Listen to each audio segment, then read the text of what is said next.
Sounds familiar, right? This was somebody, I'm a 90s baby. I was born 1989, and I grew up in that era, in that culture where, Diddy was one of the architects. He was one of the architects of what has become a billion-dollar industry. He was one of the creators of the industry that gave us young black males a voice. He showed us, just from the from the outside looking in from a distance, he showed us as black men that we don't got to go to school. We don't got to, go to college and do all that shit. Though, no, we can go and build up our own shit. This is someone, I grew up in the DMV. He went to Howard, I've caught glimpses. Howard, he made a name for himself in Howard.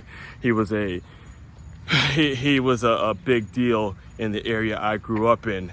And, to see his downfall is something that's really, really challenging for me to discuss because, there's no coming back, man. There's no excuse. There's nothing. I'm almost more disgusted at some of the people who've actually come out and tried to defend what they saw. There's no fucking way that's okay. All right. And again, I'm someone that has witnessed domestic violence and someone who has had clients. I've been a boxing trainer. I was a boxing trainer still am a boxing trainer technically. I can still teach women to box, but when I was actively doing it kind of on a full-time basis, there were women that came in who have been in really, really bad domestic abuse relationships, and teaching them how to box, and simply putting the gloves on, and getting to a place where they were comfortable enough with telling me about the situations, that brought tears to their eyes, just thinking about how much learning to box, how much learning to defend themselves, how much learning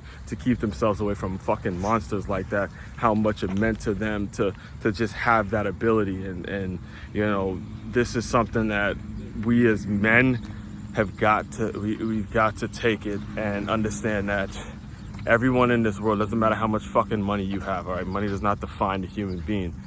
It is all about making sure, you're making the right decisions when it comes to who you are romantically with, who you get yourself romantically involved with. I've said it. So I talked about it yesterday with the Harrison Buckner situation.